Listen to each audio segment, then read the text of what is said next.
good evening, everyone. Welcome once again to Miss Earth Crown TV. And tonight, I will be your host of a long time no see Earthlings.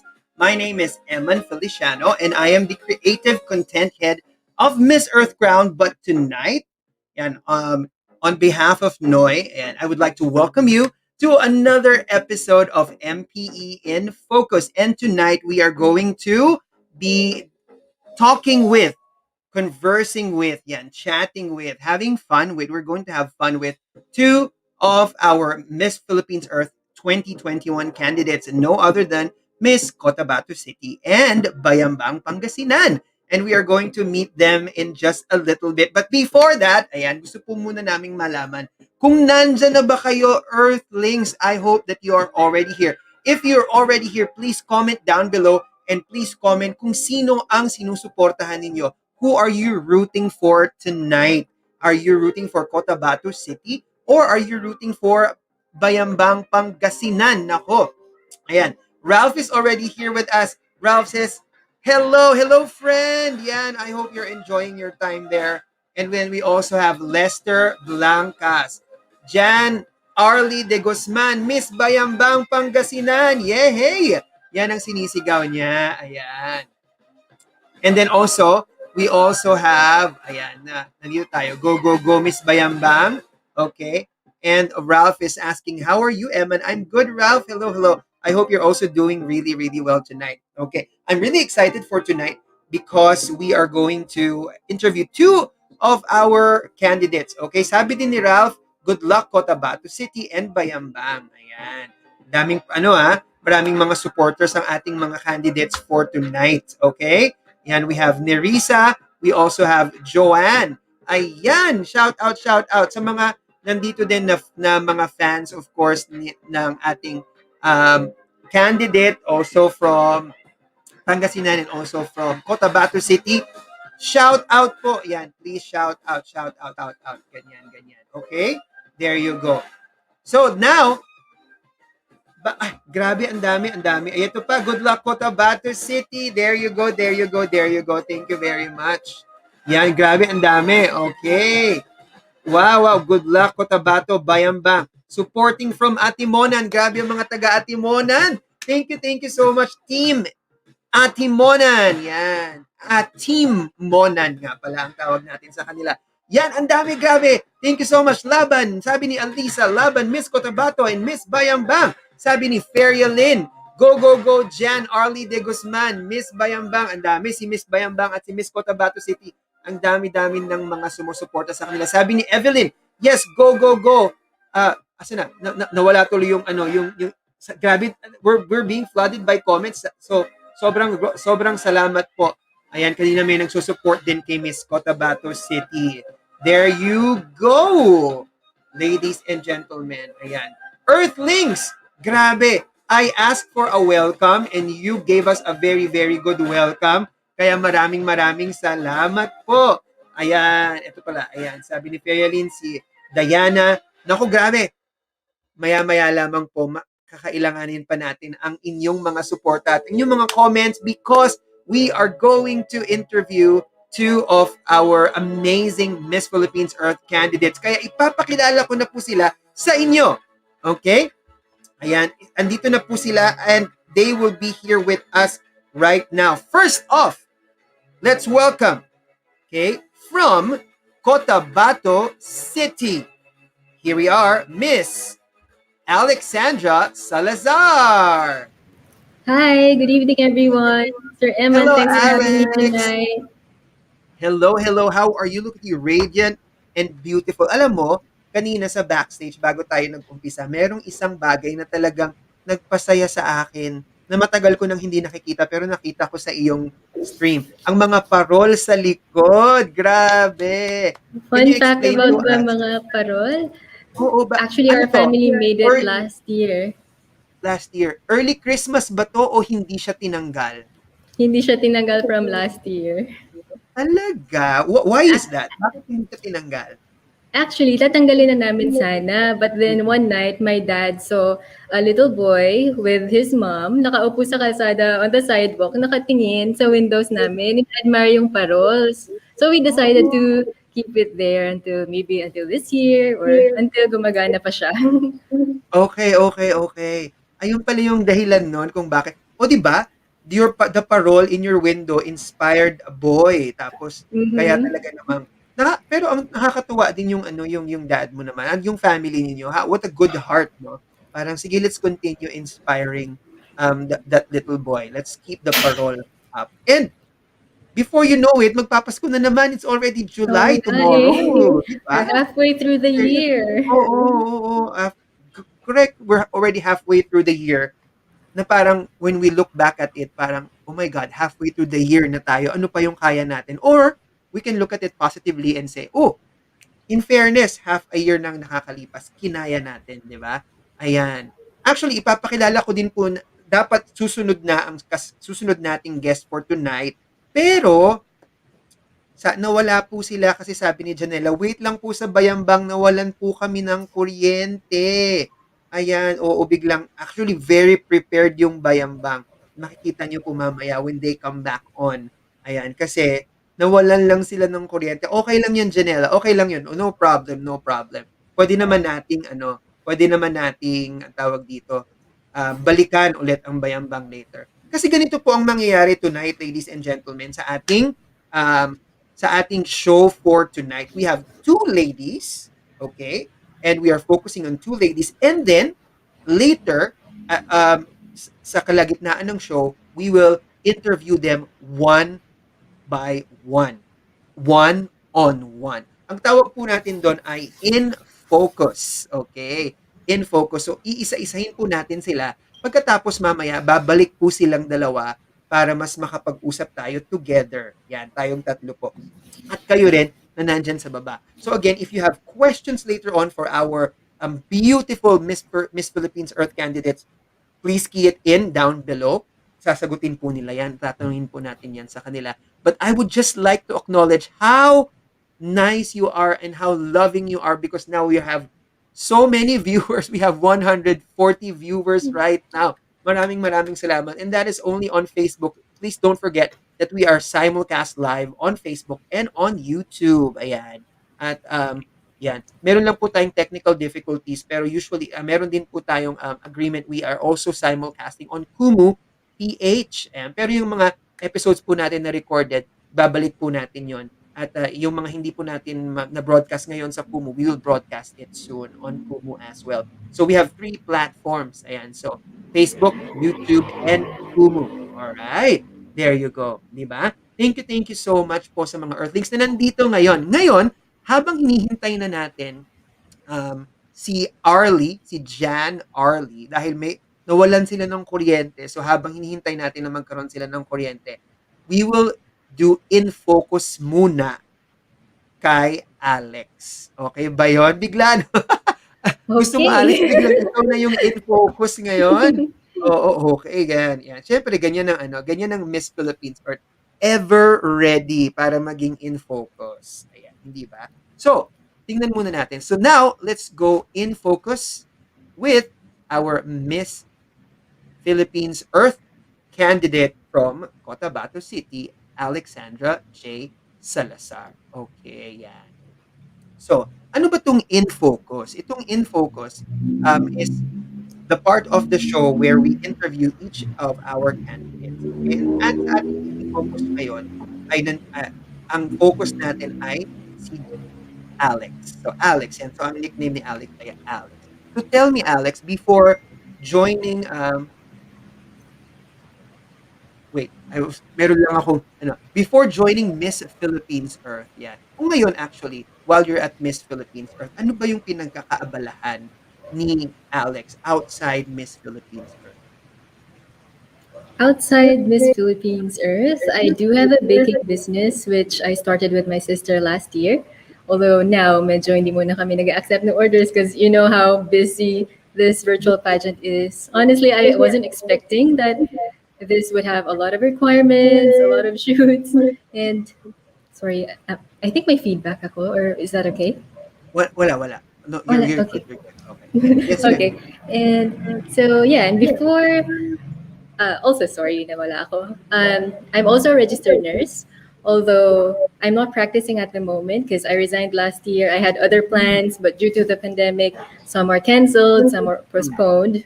And so that's when I started the baking business with my sister. I see. Okay. So you've been doing the baking business for like over a year now. How was it naman? How do you find for years na, no? Parang yeah. How do you find it? For a year. Mm. I'm actually enjoying it because baking and cooking has always been my passion. And Mhm. as a matter of fact, during the talent portion, I joined the creative category, and there I showcased my talent, which is baking. So, I see. yeah. Yun. So, tell me, curious ako kasi you said you resigned from from being a nurse last year. Why did you choose to Mhm. resign from being a nurse in the middle of the pandemic and focus on your baking business? Actually, when I submitted my resignation letter, wala pa Mm. pong pandemic noon. I was Ah. planning to. So I'm based in Quezon City, although Mhm. I'm representing Cotabato City because that's where my roots are, and doon ako na-immerse in nature. So my plan was, I resigned, and I was supposed to spend some time with my lola in Cotabato City. But then the pandemic happened, and then cancel yung flight, yung mga other plans ko. I was supposed to take some exams na postponed din. So it's like last year, parang nothing went according to plan, but it's okay because I'm grateful to be here now. If wala yung mga shortcomings last year, I wouldn't be here. Mm. You know, I think that the things that happen in our life really lead us to where we're supposed to be. Ano? Do you believe in that? I Yeah. believe in that. Di ba? And And also, sorry, go I ahead, was go ahead. still I try to be in service to the Filipino community or Filipino people in general. Yung pagiging nurse ko, syempre, kailangan talaga ng frontliners in the time of Mm-mm. COVID. So last year, ang ginawa ko, syempre may mga taong takot pumunta sa hospital. Kunwari, Mm. minor injuries lang or Oo, they just need nakagat ng aso, kailangan ng vaccine for rabies or sorry. tetanus. Mm. I asked them to come to my place. Ako na yung nagbibigay ng shots. Of course, with doctor's order naman yun. Oo. So that's my way of helping people last year, up until this year. That's great. Oo, at least, you're not there formally as a medical frontliner, but you're doing what you can to help other people. Can Mhm. ngayon I learned that you do baking and then of course you still somehow practice nursing. What can you say are you more passionate about between the two? Or meron pa bang ibang passion si Alex? That's quite hard.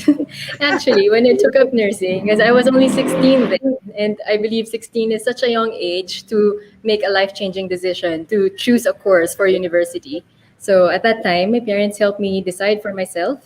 So they told me that, because I didn't really know what I wanted. Ang alam ko lang was maybe I could be a doctor or a flight attendant or I could be a teacher. Yun yung top three sa mga gusto ko at that time.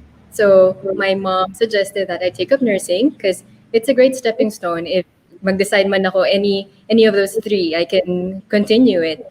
So I took up nursing. I loved it. Generally speaking, I'm more of a service-oriented person. That's how I show my love. So service and time, and I believe I can do both with nursing and with baking. And I feel like when I bake, it's like Mm, nourishing the people as well. that's So true. that's somehow related to health. That's true. That is true. Oo nga naman, it's nice to see it that way. Kasi when while some people see baking probably as just a hobby that I want to incentivize, you see it also as an opportunity to nourish people, and that's very good. Kasi 'di ba, you have binibigyan mo ng puso, you put heart into baking as well. Na para That's bang true. you're, yeah, like as well as much as you're putting a heart to your nursing profession. 'Di ba? Ngayon, with all these things that you do, is there any lesson from nursing and baking that you're taking with you on your journey to the Miss Philippines Earth Crown? Of course. So that lesson would be to always do things from the heart. Mhm. So I don't only work with my hands, not just with my mind. I put my heart into what I do because I think through that, through being compassionate or just being passionate with what you do, you get great results and it's more fulfilling that way. That is correct. Very good, very good. Speaking of fulfilling, ano ba yung advocacy na gusto mong i-fulfill sa journey mo for the Miss Philippines Earth Crown? My advocacy is to plant a seed. It's a seed of love for Mother Earth in each family. So what this basically means is that I wish to continue spreading environmental awareness and education targeting the basic unit of the society, which is the family, because that is for me it is the most fertile ground to grow this seed because that's Mhm. where we learn, that's where we form values and habits. And the end goal of my advocacy is that for love for Mother Earth to be a strong Filipino culture. That is true. Planting the seed not only for Mother Earth but also planting the seed for our country, hindi ba? That's very very nice. Thank you so much for that. Ayan. Bago tayo magpatuloy, let's look at the comment section muna. We have a lot of support all the way from Cotabato and from different parts of the Philippines and maybe the world. Para kay Alex right now. Let's look at some of your supporters. Ay, sino pa nga ba kundi when in Cotabato City? Yes, Hello. when Thank in you for Cotabato tuning in City. tonight. Yes, hello when in Cotabato City page, i-follow niyo po 'yan. We love you, Miss Cotabato City. Huy, grabe, grabe, grabe.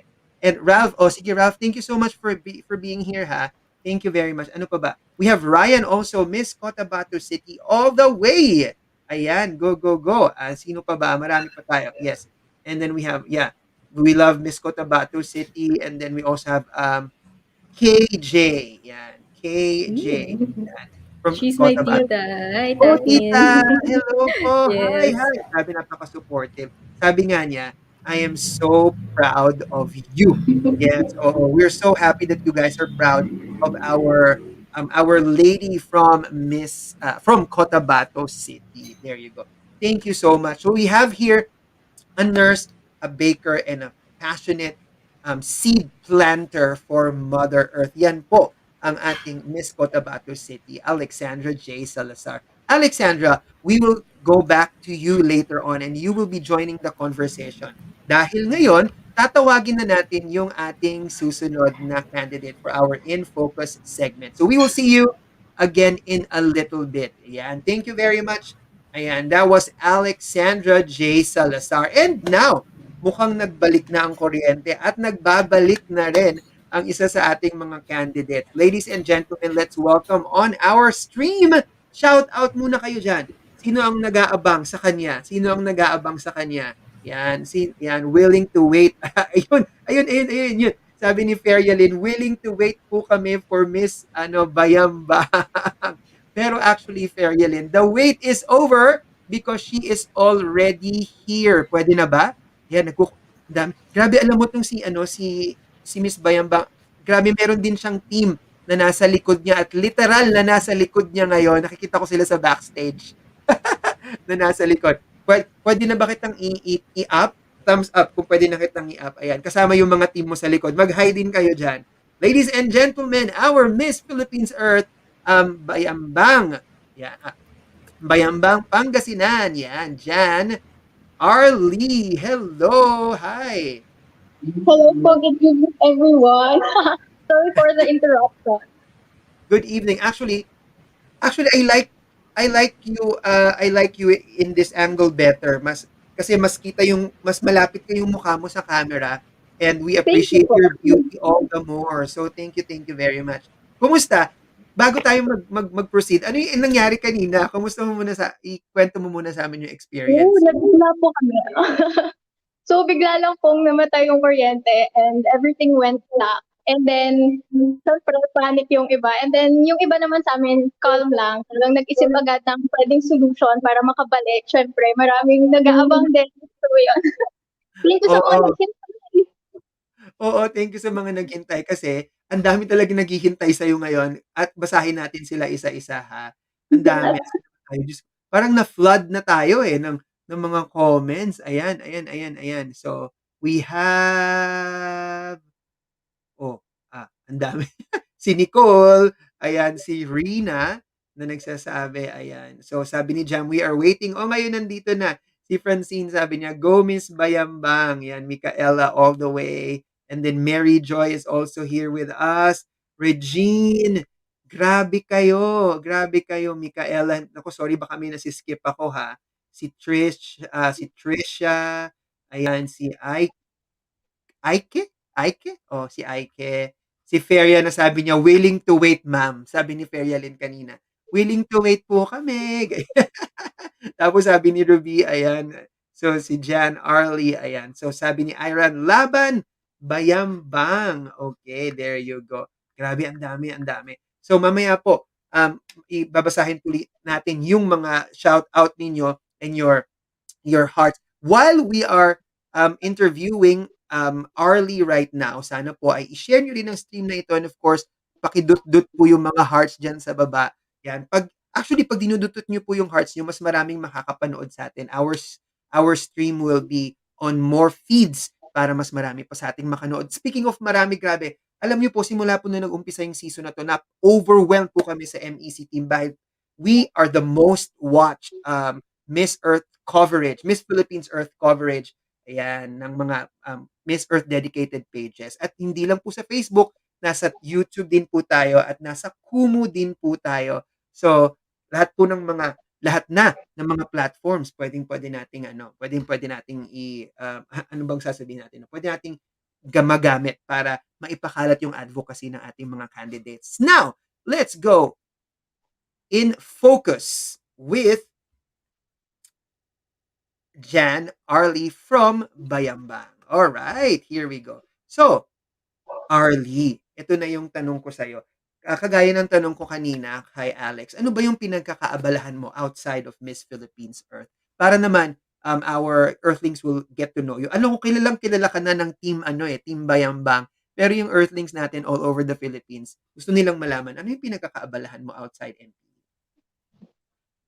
So aside sa Miss Philippines Earth, naging busy po ako sa aking academics, which is sobrang natutuwa rin ako kasi katatapos lang ng finals namin. So now I can finally focus on Miss Philippines Earth.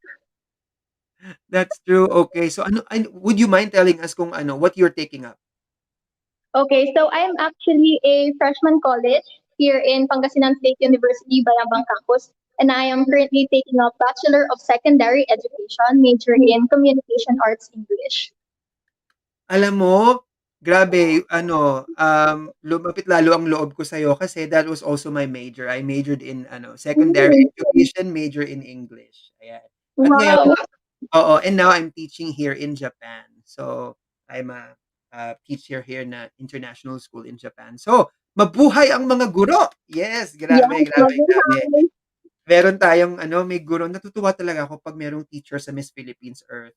Kasi bukod sa, ang gagaling nila, ang gagaling pa ng communication skills. At halata naman, kaya naman pala very confident at saka magaling ang communication skills ni Arlie kasi may communication arts major pala siya. Ayan. Shout out muna kasi meron ding bumabati sa atin from YouTube. Go BB, si Ishmael Estrada. Parang may kilig yung sino si Ishmael? Matanong ko lang. Boyfriend ko po. Sabi ko na eh. Grabe, kaya pala may pa-heart tapos may kilig nung nakita niya yung Ishmael. Ang cute naman. Hashtag sana all daw. Yeah. Arlie yan. Go Bayambang. Sabi ni Ishmael, ganda dyan. Uy, grabe, grabe, grabe, grabe. Inspired and inspiring. So thank you very much, Ishmael, for being here. Ayan. So, ngayon na nag-aaral ka kasi nakakatuwa kasi you're still in school pero ngayon sumasabak ka na sa Miss Philippines. Or is this your first pageant? National pageant? Yes po, first national pageant ko po. Ano yung feeling na ito yung first national pageant mo? Actually, para po akong nananaginip kasi lahat nangyari like in an instant. Like, I was given an opportunity to represent our town as well. That's a dream come true sa akin kasi growing up, pangarap ko talaga maging beauty queen and to bring the name of my town sa national pageant, that's a really proud moment for me. That's great. And I can see and I can feel how proud and happy you are right now. So, ituloy mo lang yan, ha? You know what's good with Miss Philippines Earth? Kasi Miss Philippines Earth puts premium on our ladies representing their town talaga. At nakita naman natin in the past editions na ang laki ng naitulong ng representation ng Miss Philippines Earth candidates sa town niya in terms of tourism, in terms of attention. So talagang it's a great opportunity for you. Ngayon, ang tanong ko, now that you're here in Miss Philippines Earth, ano naman yung dala mong advocacy to the pageant? So my advocacy is actually backyard gardening. Yeah. So it sounds like a very simple advocacy, but I thought of it kasi during this pandemic, medyo mahirap makahanap ng food, and backyard gardening is a way to bring food to the table, and at the same time it has benefits to our environment. So win-win talaga yung backyard gardening.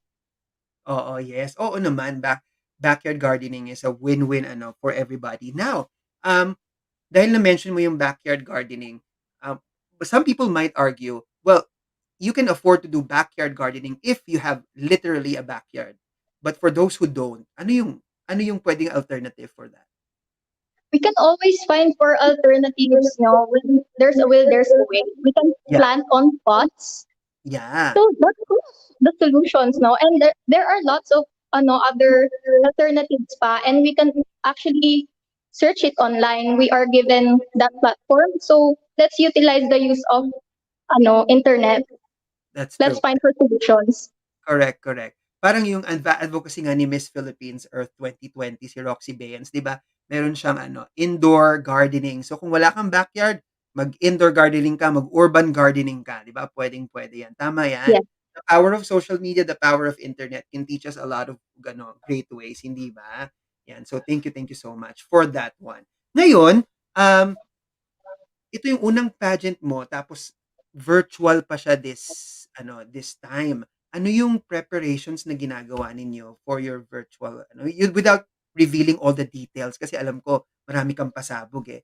Marami kayong pasabog. Pero gaano kayo nagpe-prepare kasi nakita ko naman yung team mo, grabing effort nyo ngayon. So what are you doing to prepare for this pageant? Actually, I don't know if may mas feel na ako or what. Pero in terms of preparation, yung sasabihin ko na lang is I have the best team ever. They got my back, full support ang LGU namin, ang mayor namin, and wala akong masabi sa support na nakukuha ko. Talagang I can say na I'm blessed. Yan, oo, grabe. Speaking of support, tingnan mo naman ang support ng mga tao dito. Nasa Facebook na sila, nasa YouTube pa. Si Ira Yes. Bautista, sabi niya, #Arlie for the win. Ayan, sabi ni Jessie, panalo na yan. Yan. Tapos sabi ni May, oh, ang cute mo, Arlie. At saka sabi ni Ryan, ang galing sumagot ni Cotabato, very natural and ang smart. O, di ba?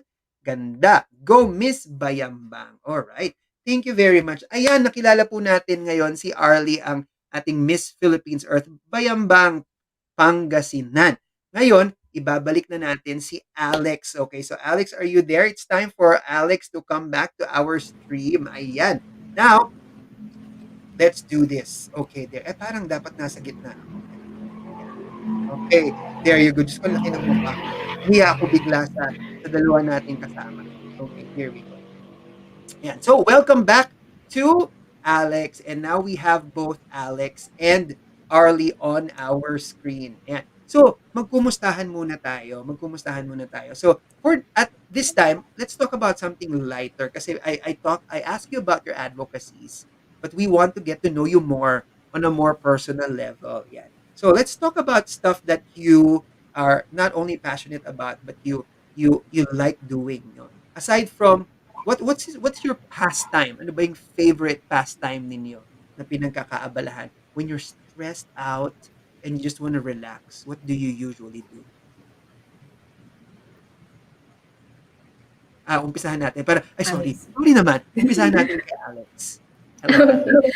Hi. So you're asking about my pastime, and I've already mentioned earlier that I'm into baking and into cooking, and that's actually my stress reliever. Sometimes po, in the middle of the night, when I can't sleep, I get up kasi meron akong gustong recipe na i-try. So babangon ako just to do that. And also, another pastime of mine is I like reading books and just spending time with my family, with our dog. Yun po, medyo homebody po ako. Homebody. Ayan. Ikaw naman, Arlie. Pastime ko, staying at home lang po most of the times kapag lalo na katatapos ng finals namin, I'm trying to get sleep. like Mm. enough sleep. And then at the same time, I spend time with my family. More on at home, ganun lang po. Ayun. Grabe ha. It's so refreshing to know that such young women na very very mga homebodies pala. Ganyan. Pero dahil sinabi niyo na homebody kayo, when there comes a time that you need to travel, this is what I want to ask you. What should be the new normal travel essential? Gusto kong tanungin kayo ngayon. Give us at least two new normal travel essentials sa tingin nyo na kailangan nating laging dala. Alex. New normal travel essentials, we have face mask and alcohol spray. Yan ang lagi Yo. kong dala when I have to leave the house. Oo. Alcohol spray, face mask. Ikaw naman, Arlie, kung yun Go din ang for sagot mo, ano pang I madadagdag go mo? for the same answer, but I would like to add ball pen. That's Oh. true. You can't share ball pen just with anyone during this time. You have to bring your own. Sa bagay. Totoo. Totoo. Oo. Kasi hindi lahat ng facilities may QR code. So may mga manual pang signing, temperature Yes. check, Oo. ganyan. Totoo. Tsaka dual purpose din siya kasi bukod sa you can sign papers with it, you can also, you don't have to touch buttons with it. Pwede nang, yun na yung pang-tap mo ng Elevator. mga, pampindot mo ng mga buttons, right? Yung ballpen. So that's a very, very smart thing to bring with you. Ayun, thank you very much. Aba, now it's time for us to go to one of the highlights of our night. Okay? At yan na ang ating Queen to Queen. Okay, here we go. We call it the Queen to Queen Challenge. Yan. Ano nga ba itong Queen to Queen Challenge? Okay, the Queen to Queen Challenge is, the Queen to Queen Challenge is the challenge where we are going to ask our queens to take a side on a debate topic. Okay? Ayan, meron tayong debate topic na pagpipilian. Ano ba tong debate topic na pagpipilian? Teka, lagay ko muna kayong dalawa sa taas para. Yan! There you go. You deserve to be on top, ladies. Okay, so ano ba tong ating queen to queen? Let me show that again. Our queen to queen challenge is where our queens will be given two sides to a topic. And they will have to pick. No, actually, they will be given. We pre-drew the side that they have to defend. Okay? So, ibibigay natin kay Jan at kay Alex kung anong side yung kailangan nilang i-defend. At they need to give us an opening statement. After the opening statement, we will give them 30 seconds each for 2 rounds. Kailangan nilang i-defend sa isa't isa yung kanilang point na pinaglalaban. And then after that, they will have a closing statement, and then later on, kayo din po, Earthlings, you can decide and you can chime in kung ano naman ang opinion ninyo sa topic. At pwede nyo rin sabihin kung sino sa tingin ninyo ang nakaangat sa ating Queen to Queen Challenge. That's what we're gonna do right now. And I am going to reveal to you our topic. Here's our topic. Environmental policies. Incentivize or penalize. Ayan. Right now it is very obvious that we are having problems with the environment. Although a lot of efforts have been done to curb the effects of environmental degradation, marami pa rin pong mga pasaway ng mga kababayan, hindi lang dito sa Pilipinas. Siyempre, marami pa rin pasaway sa buong mundo. But what is a better way of getting people to follow environmental policies? Kailangan bang mas okay ba na i-incentivize natin sila? The more you follow, the more you get? Or i-penalize natin sila, the more you don't follow, the more you get punished. Yan. So, ngayon, sasabihin na natin kung sino ang magde-defend ng kaninong side. Ang incentivize. Yan. Bigyan ng incentive ang mga taong sumusunod sa environmental policies ay ipagtatanggol ni Alex. So Alex, you will take the side of incentivize. At Okay. ang penalize naman, ang mga pasaway dapat parusahan will be taken by Arlie. Okay? Grabe na yung comment section natin sa baba. Go, go, go, sabi niya. Go, go, go, Miss Cotabato, sabi ni Joseph. At sabi naman ni Elmer, go, go, go, Miss Bayambang. Ayan, grabe. Ayan. At sabi din nila dito, sabi ni Rina, good luck, Queens. Yan. Yan ang huli kong if-a-flash bago natin to gawin. Kasi it's now time for our Queen to Queen Challenge. Unahin na natin si Alex. Alex, please give your opening statement on the topic. Your time starts now. So we all learn differently. Some learn best when given incentives or rewards, whereas others, they are able to retain information more through punishment or penalty. And to me, receiving an incentive, which can be in the form of praise, cash, or even just acknowledgement, is a form of positive reinforcement. And a lot of studies have shown that behaviors which are followed by rewards or positive consequences are more likely to be repeated. There you go. So banking on positive reinforcement. Now, let's hear from Arlie. How about you? What is your opening statement? So we all know that punishment only comes when you break the rules. That is why I believe that giving penalties is more effective than getting incentives, because when there are no bad deeds towards the environment, you won't get penalized naman. Okay, there you go. Yeah.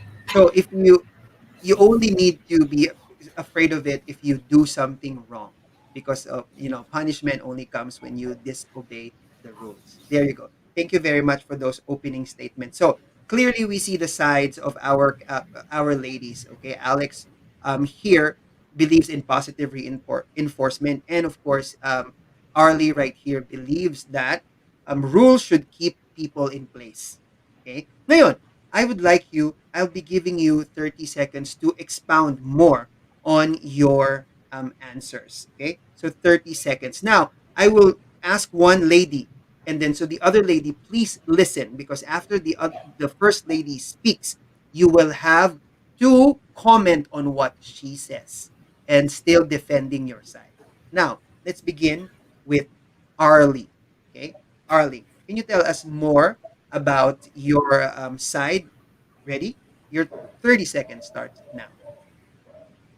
I believe giving penalties also help people to stop doing harmful things towards the environment, and it's not actually a bad thing, and it's not actually like a thing like we're losing hope for the people. It's more on like we all have rules and we just have to follow it, so we don't have to face penalties.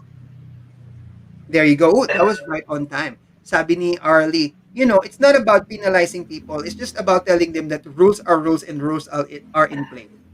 Anong masasabi mo doon, Alex?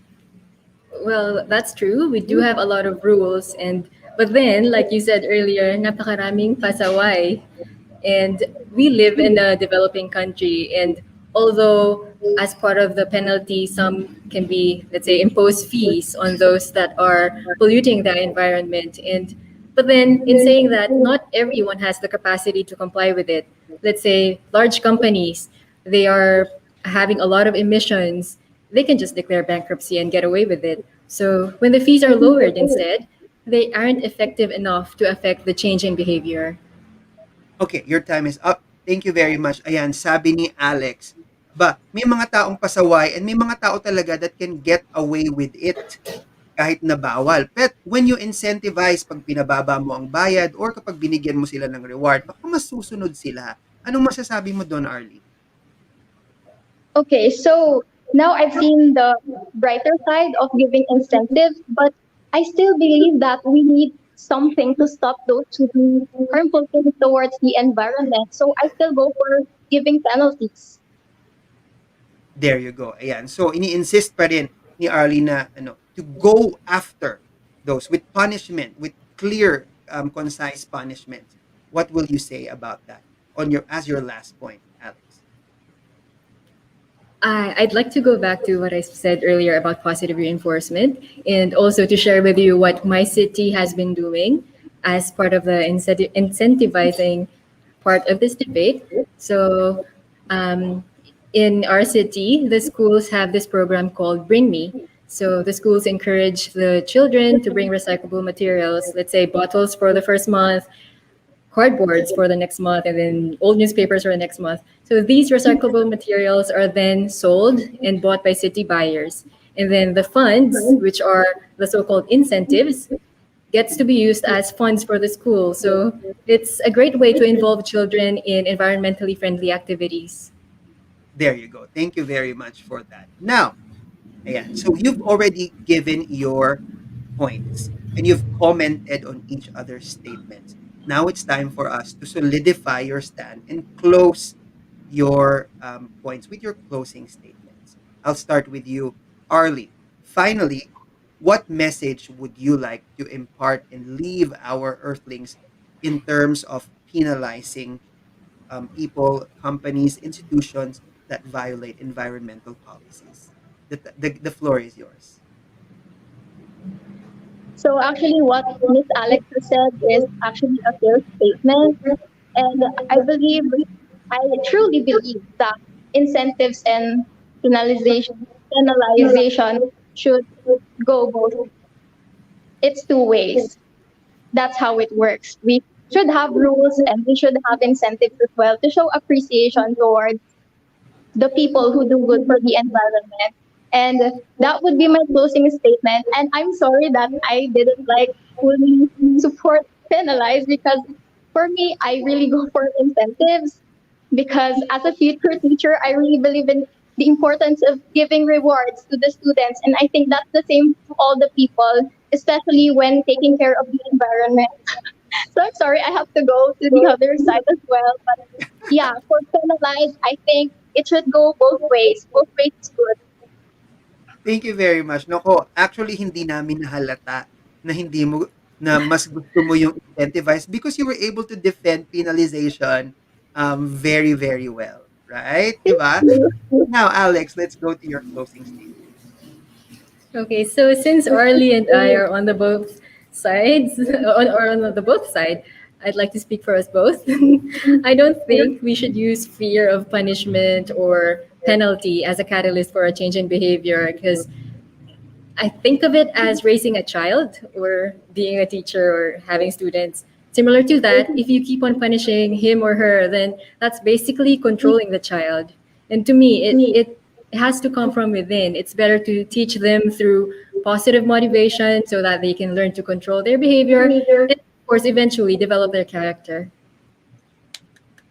There you go. Earthlings, grabe sa lahat po ng 320. Alam mo, dahil napapanood din tayo sa Kumu, meron kaming sa language sa Kumu na pag 300 plus, may kasama laging million. So gusto kong sabihin, sa ating 325, 28 o 30 million viewers na, grabe yung pagtaas ha. Yan, palakpakan naman natin si Arlie at saka si Alex. There you go. Thank you very much. Ayan, let's go back to this screen perspective. Ayan. Bago ko pa pagsawaan ng mukha ko sa sa gitna ng screen. But thank you very much. That was a great although informally, but that was a great, great, great engagement. Thank you so much to the two of you. And you were able to defend your sides very well. But, if I may say something as a teacher as well, I also believe in positive reinforcement. Although, penalties come as a last resort, in order for people to learn that they also have rules to follow that everybody does, that everybody follows, and they have to be part of that togetherness, di ba? But positive reinforcement is always good kasi it makes the person feel better, and that makes the person, the institution, the company feel more empowered, to do what is right. Yan. Thank you very much. Aba, hindi lang kayo ang may opinion because our earthlings are also chiming in on the comment section. I have to like back read because na-flood tayo ng questions ay ng comments, grabe. Go Miss Bayambang, sabi ni Diana Angela De Leon. 'Di ba kagaling naman daw ni Miss Bayambang. And somebody is rooting for Cotabato City but she's watching from Dubai. Yan. So sabi ni Mariam Concha, Juliano Santiago, watching from Dubai. Go Cotabato City. Ayan naman ang comment niya. Yes. At sabi ni, walang nasabi si Francine kung yes, yun lang ang nasabi ni Francine Morales. Kasi nga naman grabe, no? At sabi din ni Richard Rosal, I miss Miss Earth Crown. Richard, we are back because Miss Philippines Earth has another season. Hindi mo na kami mamimiss kasi twice or thrice a week na tayong magkakasama. Grabe, we have 60 candidates, around about 60 candidates for Miss. Tama ba ako? 60, no? We have 66? 66, 'di ba? Alam mo, hindi pa ako updated sa exact number. 66 candidates for this year kaya marami tayong pagsasamahan this season, Richard. So stay tuned, ganyan lang, 'di ba? Sabi ni Corpus Asuncion, well, Bayambang at sabi ni Alexandra, Akbo, Parika, all support for Alex. Go, go, go, Miss Cotabato. Na-miss ko yung sound ng tricycle. Honestly, that was a fun sound for me. Yan. Grabe, Wala kasi napakaingay ng hindi noise pollution dito sa amin ngayon. hindi, pero okey lang 'yun kasi dito sobrang tahimik naman dito. Kaya nakaka-miss yung ano, yung mga sound ng mga ano, mga tricycle sa atin. Ayan, there you go. Ang dami pa, Bayambang, Queen Alexa sabi ni ano, ni Malot, 'yan. Tapos very good agad comments, galing ni Miss Cotabato naman, ayan. Tapos, tapos sabi ba, Saint, ayan, merong nagsasabi, Saint Luke's Pride, si JV. Ayan, thank you very much. Ayan. And sabi ni Mark Anthony, ay, we good to know, watching from the Philippines. Ganyan. At saka sabi ni Erica, go Bayambang! There you go. There you go. Thank you so much. Thank you so much. Grabe, ang dami, ang dami. Ngayon, kayo naman ang gusto kong tanungin, Earthlings. Kayo ba, ano ba ang stand ninyo? Penalize or incentivize? Kahit na yun lang ang sabihin nyo. Kung gusto nyo mag-explain, pwedeng-pwede din. Pero, kung hindi naman, just chime in. Gusto naming malaman kung ano naman ang tinitibok ng inyong puso.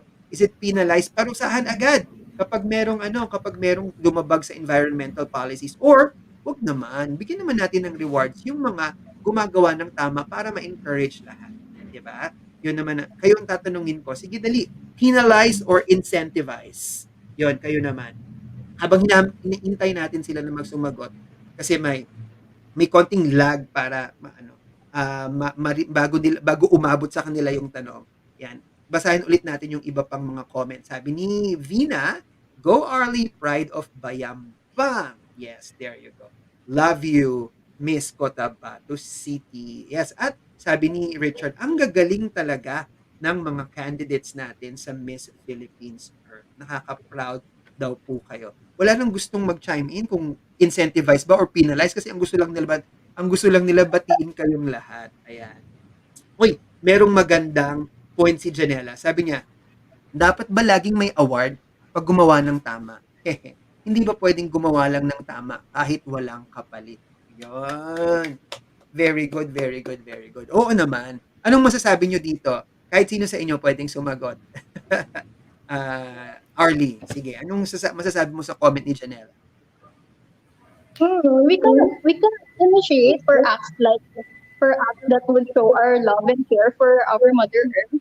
But at the same time, it's for the people naman who will appreciate kung paano sila mag-respond. Like, for me, if I do something to benefit Mother Earth, syempre, I would not ask something further naman.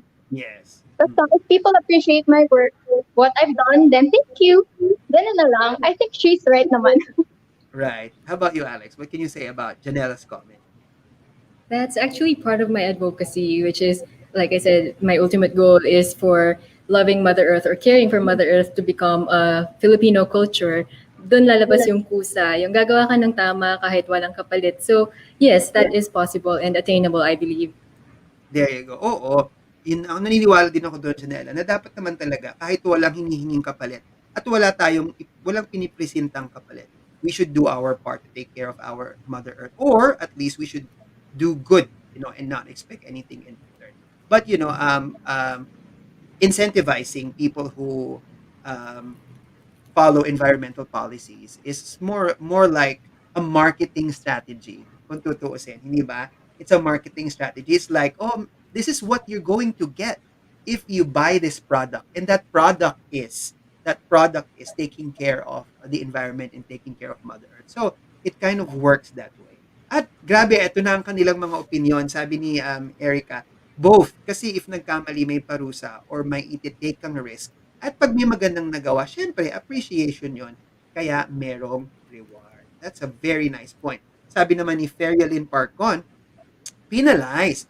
Kasi hindi ka naman mapaparusahan kung hindi ka gagawa ng mga destructive activities sa environment.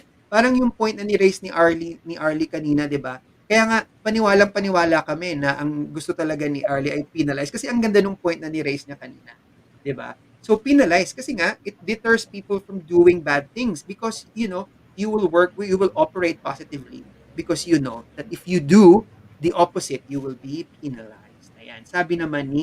Um, sabi ni, asa na tayo? Grabe, so, sa sobrang bilis, yung ikiklik ko pa lang, bigla na siyang nawawala. Ayan, sabi ni Erica, that's all. Thank you. Yan, grabe. Sabi din ni Richard, penalize kasi until now, hindi pa rin tayo natututo kahit alam natin yung pwedeng maging resulta ng kapabayaan at pagwawalang bahala natin. Ako, oo, baka kailangan na dahil sa katigasan ng ulo. Pero sabi naman, ni Eduardo Dulay, both we can give penalization to those who are doing harmful doings for environment and also we incentivize to boost other people to follow do good things for Mother Earth. Yan. Basahin pa natin yung ibang mga comments. Sabi ni Chantel, I think by being an example, not just in social media, but also off-cam, can help a lot of people to initiate taking care of Mother Earth. Totoo nga naman yun. Grabe. Siguro, meron pa tayong 216 more candidates ng Miss Philippines Earth kasi grabe, ang gagaling po ninyong sumagot. No wonder na yung mga candidates natin ay napakagagaling din because they're taking from beautiful and smart supporters. Di ba? Sabi ni Carlos, penalize daw to encourage them to be more responsible citizens towards our environment because we are the ones that will always be benefited with the beauty of our Mother Earth. And I thank you, Carlos. Grabe, ang galing ng sagot mong yan. Pero, parang feeling ko nag-uusap, alam niyo, para silang nag-uusap sa baba. Sabi ni Chantel, pero, some people don't act unless they know if they're getting something or an award. So, I go for both. Diba? Ayan. Tapos, yun nga, sabi ni JV, incentives para sa mga marunong sumunod. Kasi it's a domino effect. Yan. Palakpakan din naman natin ang ating mga earthlings. Very good, very good. All right. Wow. We've already been chatting, interviewing our girls for 1 hour now. And we're afraid we don't have all the time in the world. Pero we just want to say, Arlie and Alex, that we enjoyed our show for tonight because you are both here. And I hope that you also enjoyed. And we are so happy that you are here with us on our platform that is Miss Earth TV. Speaking of Miss Philippines Earth, ayan, ano nga ba yung mga mangyayari? What are the upcoming activities and what can we expect from you in your journey for Miss Philippines Earth? Let's start with Arlie. Okay, so the next time you can actually catch us on Sunday for our pre-pageant long gown competition. And then the next day after that will be Beauty of Faith. And then by next week, I believe we will also start presenting our eco video. So you have to look for that. All right. Is there already a date set for the finals, Alex? For the finals, I think the tentative date is on July 25. Although, let's see if there are some changes. And actually, I want to invite you all to our group presentation tomorrow. Actually, group mates kami ni Rlee. And we'll be presenting either our group will be going back to the old normal or are we going to embrace the new normal? So you can find that out tomorrow at 7 p.m. during the live of MPE. Yes, of course. And that live stream for the Miss Philippines Earth pageant will also be broadcasted on the Miss Earth Crown page. Kaya panoorin niyo po sila bukas ng 7 p.m. So thank you very much. Ayan. Now, sa inyong mga sariling platforms, social media platforms, pages, or whatnot, saan namin kayo pwedeng i-follow, Arlie? Okay, so I actually have a Facebook page, so you can like and follow it. It's John Arlie de Guzman. And as for my Instagram, I have John Arlie de Guzman. It's at john.arlie, JAN.RLEE. So you can follow me in both of my accounts. Thank you. Follow natin yan. How about you, Alex? You can look for me on Facebook. My name is Alexandra Salazar. And you can see updates or some of my posts about the pageant. And also, you can look me up on TikTok. That's Alter Alex. So that's double X at the end. So Alter Alex. You can see my daily Echo TikTok videos. So it's more of showing you my family's way of life. Hopefully, maka-inspire din sa inyo at maka-influence. Sana may matutunan kayo.